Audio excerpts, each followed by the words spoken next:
Veio outro anjo e ficou de pé junto ao altar, com um incensário de ouro, e foi-lhe dado muito incenso,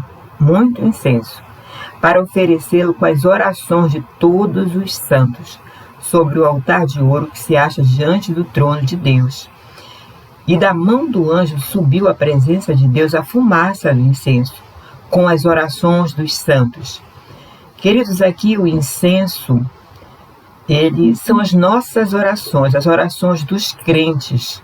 Santos aqui são todos aqueles crentes fiéis que aguardavam a vinda do Messias na igreja do Velho Testamento, como os crentes fiéis agora da igreja da Nova Aliança no Novo Testamento.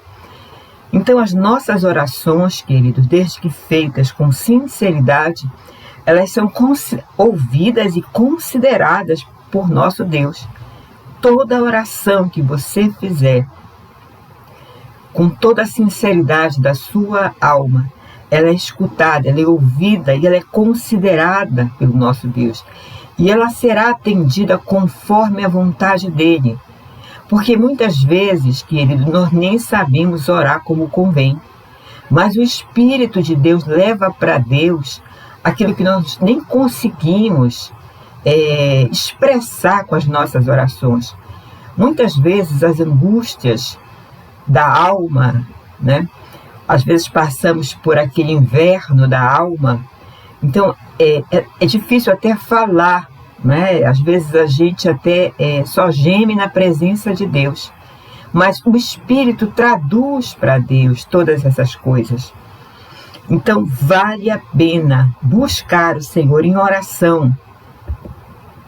E o anjo tomou o incensário e encheu do fogo do altar e o atirou à terra. E houve nessa hora trovões, vozes, relâmpagos e terremoto. Então os 7 anjos que tinham as 7 trombetas prepararam-se para tocar.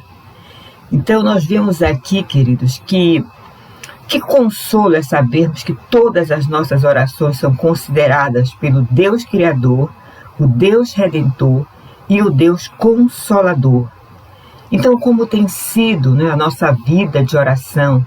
Será que a oração para nós tem sido um momento difícil? Estamos tão atentos às coisas deste mundo, tão acelerados, tão inquietos, que ao menos uma vez ao dia nos prostramos com sinceridade para buscar a Deus. Na verdade, buscar o único que pode apaziguar as angústias dentro de nós, fazer calar as inquietações. Será que nós temos tido esse encontro todos os dias com Deus?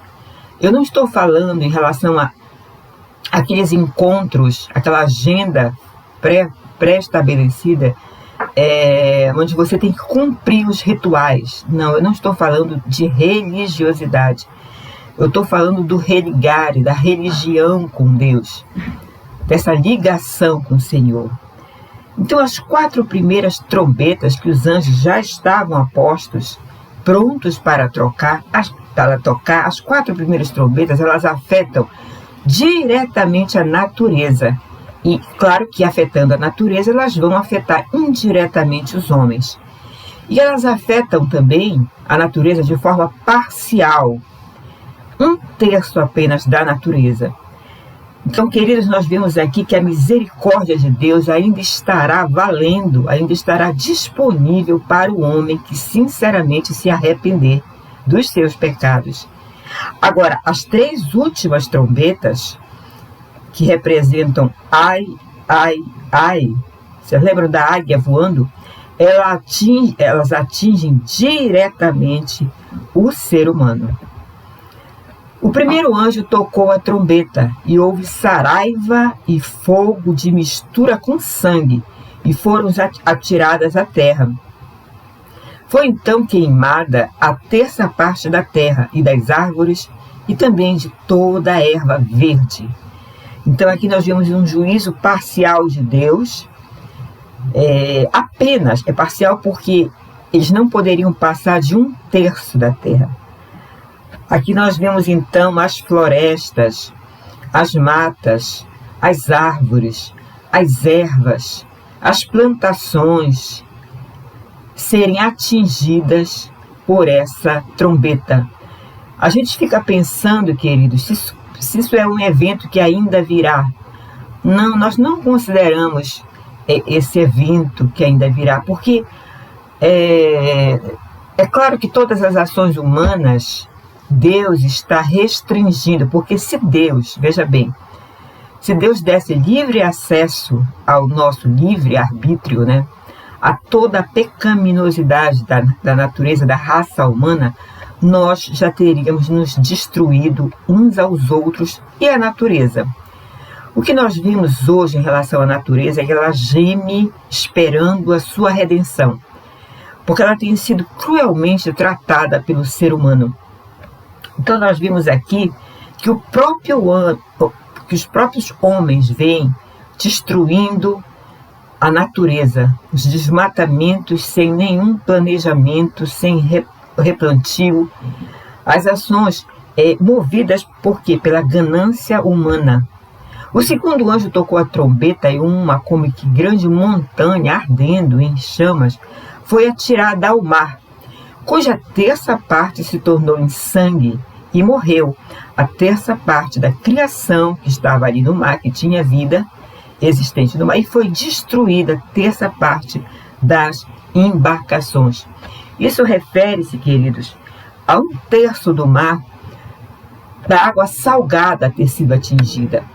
Vamos sempre com esse pensamento, pensando, porque na época de Adão e Eva, na época de Noé, de Adão e Eva, né, dos primeiros patriarcas, enfim, não existia poluição.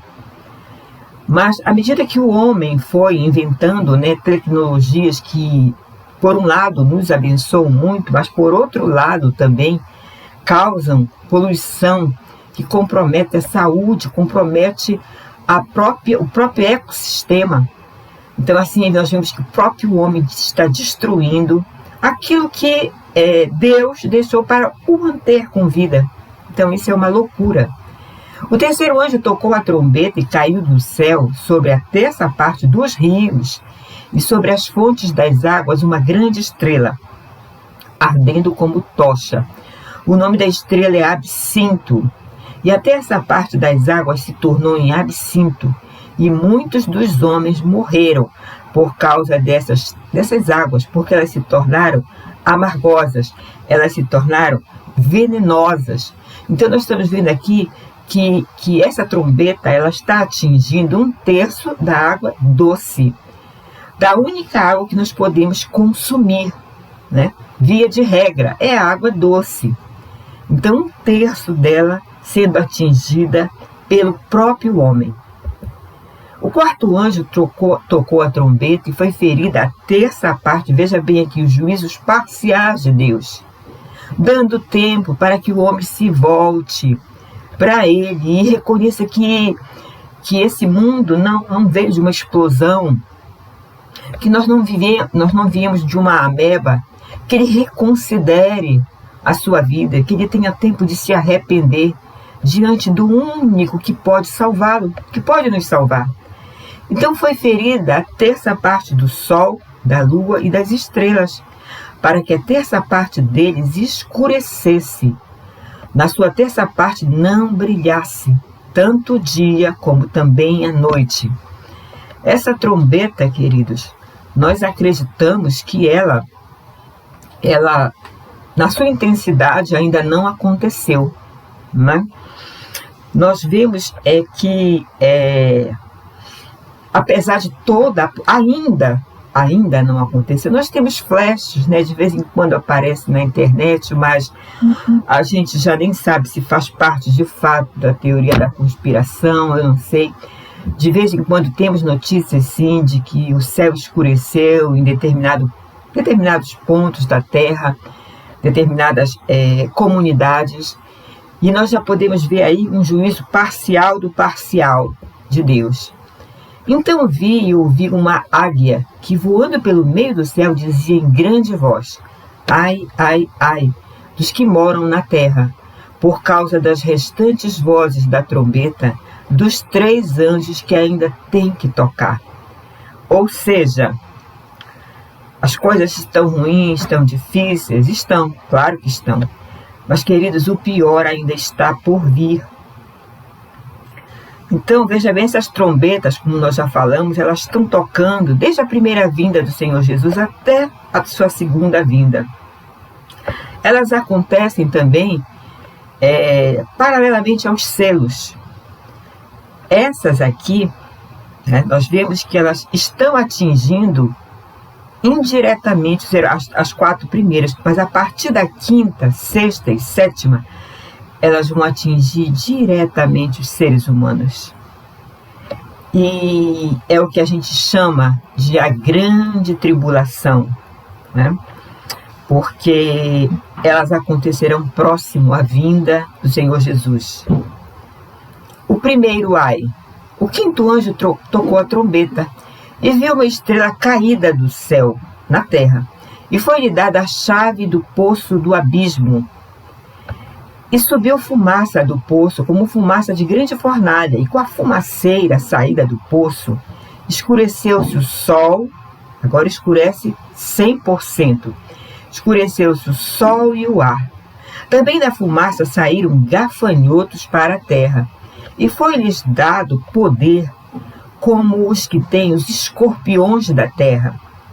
E foi-lhes dito que não causassem dano dessa vez à erva da terra, nem a qualquer coisa verde.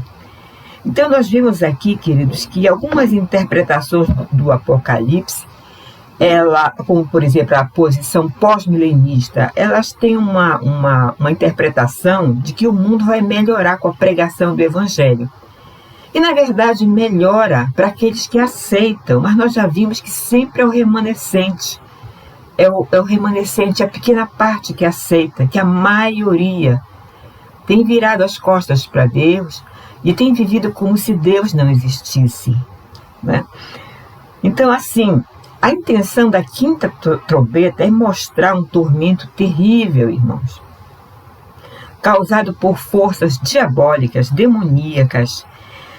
Vamos imaginar a dor que causa a ferroada de um gafanhoto, de um escorpião. A ferroada de um escorpião, ela é terrível. Eu tenho aqui um relato de uma pessoa que passou por isso, e ela fala assim, né?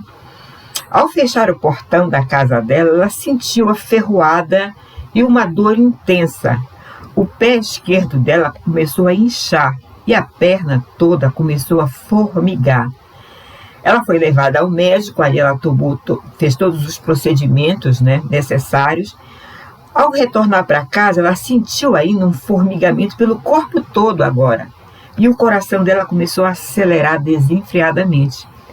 Ela ficou imaginando o efeito dessa mesma quantidade de veneno no corpo de uma criança, então. Então é terrível. E aqui não será apenas por 1 hora, 2 horas, 3 horas. A ordem, veja bem aqui, é que seja por 5 meses. Olha aqui, né? Nem árvore, não causasse dano a nem árvore, nem erva verde alguma. Olha aqui, a 5ª trombeta. E tão somente aos homens que não têm o selo de Deus sobre a fronte. Vocês lembram da marca do selo de Deus? Que é fundamental. O que é esse selo de Deus? É um selo assim que... Não. Isso é simbólico, queridos. O selo, nós teremos o selo, temos o selo de Deus, qualquer ser humano tem, quando ele se arrepende dos seus pecados, quando ele metanoia, a transformação, quando ele abandona os seus pecados. É o batismo com o Espírito Santo, é que determina esse selo de Deus. Então, como nós já falamos na aula passada, o Senhor tem os seus selados desde a fundação de todas as coisas, sim, até o último dia do juízo, antes do juízo, claro, até a segunda vinda de Jesus. De alguma forma, a raça humana, ela está marcada, não existe um meio termo ali, meia marca não. Ou nós temos o selo do Deus vivo, ou nós temos, os seres humanos têm a marca da besta. Foi-lhe também dado Não que os matassem, veja bem, não é para matar o ser humano, e sim que os atormentassem durante 5 meses, sentindo essas dores, né, que a ferroada de um escorpião traz. E o seu tormento era como um tormento de escorpião quando fere alguém. Naqueles dias os homens buscarão a morte e não a acharão. Também terão ardente desejo de morrer, mas a morte fugirá deles. A morte fugirá deles, queridos. Então, esses anjos aqui, lembram aqui? Vamos ver aqui. Que saiu, lembra? A estrela caiu, né? Foi dada para essa estrela a chave do poço do abismo. Ela abriu o poço do abismo. E saiu fumaça, tá? E saíram também o quê? Gafanhotos para a terra. Vamos ver quem são esses gafanhotos, né? Eles é que feriram os homens com ferroadas como se fossem escorpiões, dores similares ao veneno do escorpião no corpo humano. Mas quem são, né, esses gafanhotos que foi dito para eles que eles não matassem, mas que atormentassem? Queridos, nós sabemos que quando os anjos, até essa parte dos anjos acompanhou, né, foi enganado por Satanás, e os anjos tinham livre-arbítrio, assim como os homens, Adão e Eva também tinham livre-arbítrio, eles poderiam escolher obedecer a Deus ou não. Quando um terço dos anjos acompanhou Satanás, é lógico que eles foram rebaixados da sua posição, perderam, claro, o status de santos do Senhor, anjos santos do Senhor. Mas ainda eles tinham acesso aos céus. Eles tinham acesso, por algum motivo eles continuavam tendo acesso a Deus. Vocês lembram da história de Jó, que é uma história assim bem simbólica, né? Bem simbólica não, real, né? É uma história assim bem que chama muita atenção por essa passagem da palavra de Deus, que diz assim que o diabo foi entre os filhos de Deus, os anjos, se apresentar diante do Senhor, né? Então ele tinha acesso a Deus. Ele perde esse acesso aos céus quando? Quando Jesus ressuscita, quando acontece a ascensão de Jesus, e na glória ele recebe, ele entra com seu corpo glorificado e ali ele é coroado. Então a gente já viu isso em aulas passadas, o Senhor Jesus sobe e o diabo desce. E nós vimos que o diabo desce à terra com grande furor, sabendo que pouco tempo lhe resta. Esses anjos maus, eles foram expulsos. E aonde eles estão? Eles estão na terra. Mas eles estão na terra em qualquer lugar? Não. Vamos terminar lendo o texto, tá?